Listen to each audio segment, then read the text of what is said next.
ओम गुरनी नमो नमः। श्री गुरनी नमो नमः। जय जय गुरनी नमो नमः। हमारे तपस्वी रत्न गुरनी मैया कुसुमलता जी महाराज साहब की जन्म जयंती है।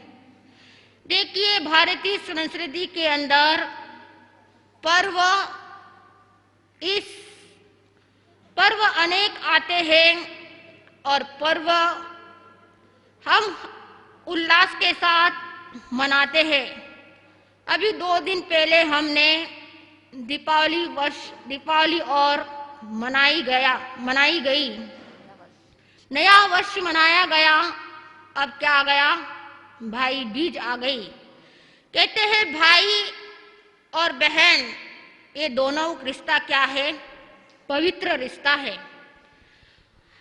जीवन के अंदर बहन अपने भाई के लिए क्या करती है? मनोकामना करती है कि मेरा भाई सदा क्या रहे? सुखी रहे। और भाई भी अपने बहन के प्रति क्या करता है? शुभ कामना करता है कि मेरी बहन सदा क्या रहे? सुखी रहे। जब राखी आती है तभी भी भाई बहन को याद किया जाता है। भाई बहन का पवित्र रिश्ता प्रेम का रिश्ता कहा जाता है। इस दुनिया के अंदर भाई बहन का जितना रिश्ता है उतना कोई रिश्ता आज हम उनको याद करते हैं। 24 तीर्थंकर भगवान महावीर जब वह संयम लेने के लिए चले गए तब नंदीवर्धन क्या करने लग गए कि अब मेरे को कौन संभालेगा? तब उसकी बहन क्या करती है कि मैं क्या करूंगी, तुमको तेरा ध्यान रखूंगी। कहते हैं भाई बहन अगर जीवन के अंदर नहीं होते, आज जब भाई गरीब भी क्यों ना हो, जब बहन अधिक पैसे वाले होती है तो भाई को भी वह पूछती नहीं है। अनंत ज्ञान दर्शन के धारक, जगत के समस्त जीवों पर अनन्य उपकार करने वाले चरम तीर्थेश शासनपति श्रमण भगवान महावीर स्वामी को एवं उपकारी समस्त गुरु भगवंतों के चरण कमलों में हृदय की अनंत आस्थाओं के साथ कोटिशः वंदना अर्ज करने के पश्चात आत्मा का परम सौभाग्य होने पर परमात्मा की यह दिव्य वाणी हमारे कानों में पड़ती है। ये कान परमात्मा की वाणी सुनकर के पवित्र किए जाते हैं। इन कानों की शोभा देव और गुरु की वाणी श्रवण करने से होती है। यदि सच्चे अर्थों में आप और हम अपने जीवन का कल्याण करना चाहते हैं तो जब जब गुरु भगवंतों के चरणों में बैठकर ऐसे सत्संग का लाभ लेने का अवसर मिले, उस लाभ को लेने के लिए संसार के तमाम कार्यों को छोड़ करके, उन झूठे झगड़ों को छोड़ करके परमात्मा की दिव्य वाणी का लाभ लेने के लिए गुरु चरणों में उपस्थित हो जाना चाहिए। ये सत्संग ही हमारे जीवन का कल्याण करने वाला है। इस सत्संग के द्वारा ही हम अपने जीवन का विकास कर सकते हैं, अपने जीवन को परम पावन बनाने का कार्य कर सकते हैं। एक कवि ने बिल्कुल ठीक कहा है, सज्जनों घर घर आनंद चावो रे, घर धन धान्य छोड़ने सत्संग में आवो रे, घर धन धान्य छोड़ने सत्संग में आवो रे। कुटुंब कबीला रे चक्कर में उलझ रया दिन रात, कुटुंब कबीला रे चक्कर में उलझ रया दिन रात। थारो मारो करता करता काइन आयो हाथ सजनो, घर घर मंगल चावो रे चावो रे।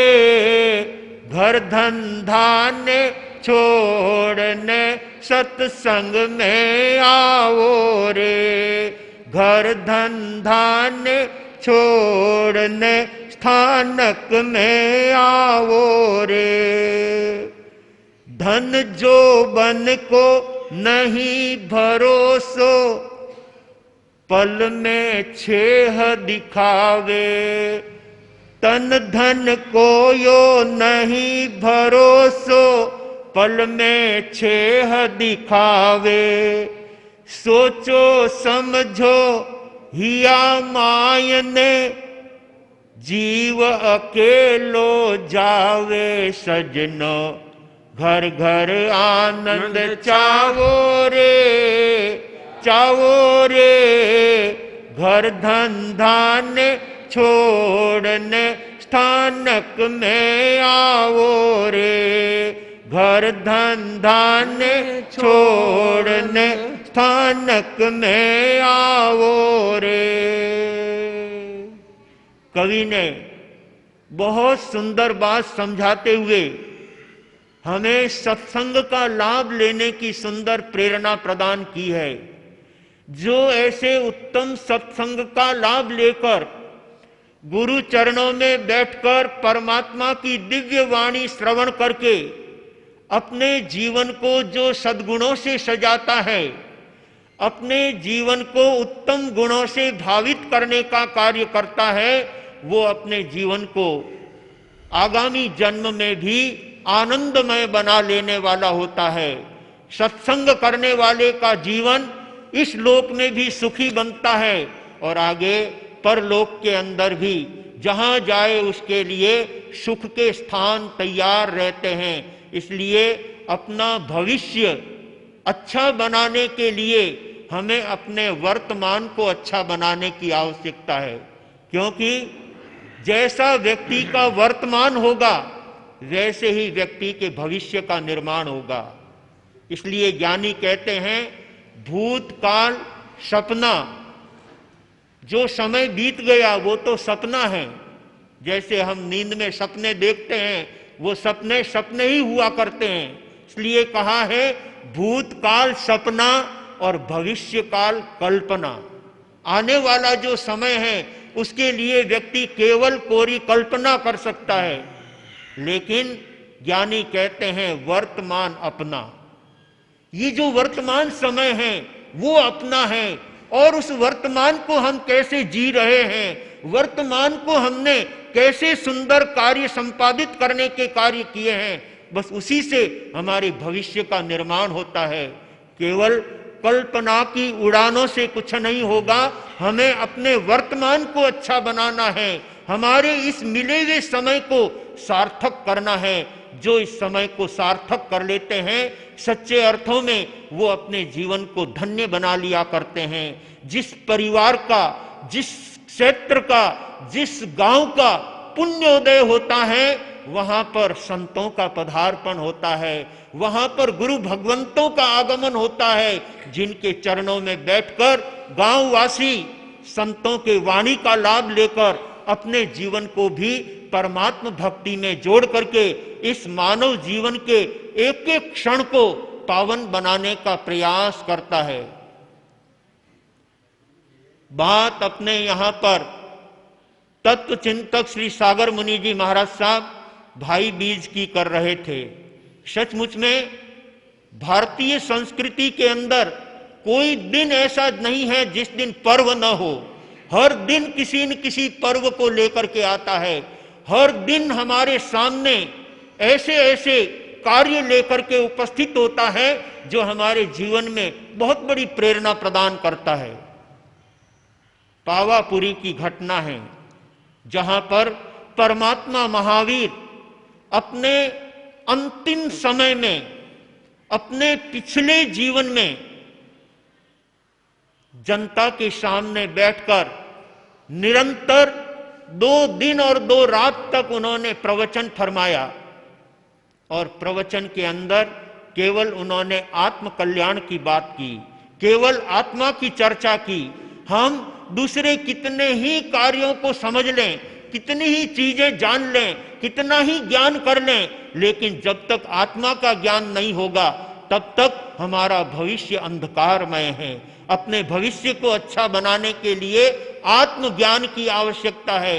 एक गुजराती कवि ने बहुत सुंदर कहा है, आत्म स्वरूप ने जेने न जानियो, आत्म स्वरूप ने जेने न जानियो, शरवाले मींडा मुकाना रे, जरा सरवालो मांड जो, शरवाले मींडा मुकाना रे, जरा सरवालो मांड जो, समझू सज्जन ने शाना रे, जरा सरवालो मांड जो, समझू सज्जन ने शाना रे, जरा सरवालो मांड जो, जिंदगी मां केटलू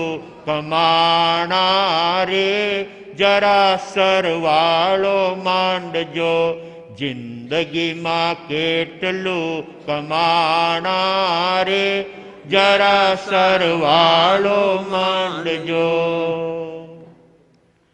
ज्ञानी कहते हैं अपने खाते बही की रोकड़ को जिस तरह से एक समझदार व्यापारी दिन भर व्यापार करने के बाद में सायंकाल अपने खाता बही की सुबह से लेकर के शाम तक जो उसने धंधा किया है, जो उसने व्यवसाय किया है, जो उसने अपना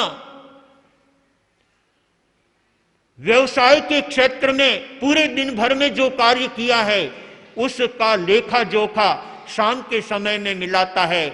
आज पूरे दिन भर में मुझे लाभ कितना हुआ और मुझे नुकसान कितना हुआ, इसका सरवाला मिलाता है, उसकी खाता बही मिलाता है। और सरवाले के अंदर यदि लाभ होता है तो व्यापारी को बहुत खुशी होती है कि चलो आज का दिन मेरा बहुत सफलतम गया। लेकिन अगर सरवाले के अंदर नुकसान जाता है तो व्यापारी को बहुत मन में दुख फील होता है कि आज तो मेरा दिन खाली चला गया। ज्ञानी कहते हैं आत्मा के क्षेत्र में, धर्म के क्षेत्र में, अध्यात्म के क्षेत्र में हमें अपनी आत्मा का सरवाला मिलाना है। कितने कार्य किए पुण्यों के, कितने कार्य किए पापों के, पूरे दिन भर के अंदर मैंने कितने पुण्य और कितने पाप के कार्य किए हैं, उसका सरवाला मिलाने की आवश्यकता है, उसका सरवाला खोजने की आवश्यकता है। और जो आत्मा का सरवाला मिला लेता है सचमुच में वो अपने जीवन के अंदर बहुत बड़ा अच्छा कार्य कर जाता है। आइए सौभाग्यशालियों, ऐसे उत्तम मानव तन को पाकर के जो परमात्मा के चरणों में भक्ति और अपने जीवन को धर्म कार्यों में लगाता है, परमार्थ और सेवा के कार्यों में लगाता है, सच्चे अर्थों में उनका जीवन धन्य बन जाता है। परमात्मा महावीर के पावापुरी में उनकी वाणी श्रवण करने के लिए, उनके सत्संग का लाभ लेने के लिए 18 देश के राजा महाराजा अपने अपने राज्यों को छोड़कर, अपने सारी सत्ता की व्यवस्थाओं को छोड़कर परमात्मा के चरणों में बैठकर उनकी दिव्य वाणी का आनंद लेकर अपने कानों को परम पावन बनाते हैं और 2 दिन का पौषध करके परमात्मा के सत्संग का अनन्य लाभ लेकर के जीवन को धन्य बनाते हैं। ऐसे जगत जीवों को धर्म का संदेश देते हुए परमात्मा ने अपने आत्मा का कार्य सिद्ध करते हुए कातिबदी अमावस्या के दिन अर्धरात्रि के अवसर पर अपने आत्मा को आत्म भावों में स्थित करते हुए, शैलेशी अवस्था को प्राप्त करते हुए 14वें गुणस्थान के अंदर अयोगी बन करके वे अपने आत्मा की शुद्ध दशा को प्राप्त हो जाते हैं और सिद्ध शिला पर जाकर के विराजमान हो जाते हैं। परमात्मा के निर्वाण होने पर जनता को इस बात को लेकर के कष्ट हुआ कि आज तक हम परमात्मा के चरणों में बैठकर उनकी दिव्य वाणी का आनंद लेते रहे हैं, उनके द्वारा धर्म संदेश प्राप्त करते रहे हैं, उनके द्वारा आत्मज्ञान प्राप्त करते रहे हैं, लेकिन अब जब परमात्मा निर्वाण पधार गए हैं तब हमें आत्मा का बोध देने वाला, आत्मज्ञान देने वाला हमें कौन होगा। सारी जनता आकुल व्याकुल हो जाती है और उस समय में परमात्मा महावीर के बड़े भ्राता, जिनका नाम था नंदीवर्धन, काश्यप गोत्रीय नंदीवर्धन, जब उनको लगता है कि महावीर का निर्वाण हो गया तो वे बड़े मनोमन बहुत क्षुब्ध हो जाते हैं, मन में बहुत ग्लानि अनुभव करते हैं। अब हमें कौन ज्ञान देगा, अब हम कौन मार्गदर्शन बताएगा, अब हमें कौन आत्मा का पथ दिखलाएगा। इस बात को लेकर नंदीवर्धन बहुत मन के अंदर चिंतित हो जाते हैं, बहुत दुख का अनुभव करते हैं। श्री महावीर भगवान हुए निर्वाण, कहाँ से लाऊं अब कैसे भोजन खाऊं, अब कैसे भोजन खाऊं। मेरा तो एक ही भाई था, सज्जन आदर्श सुखदाई था,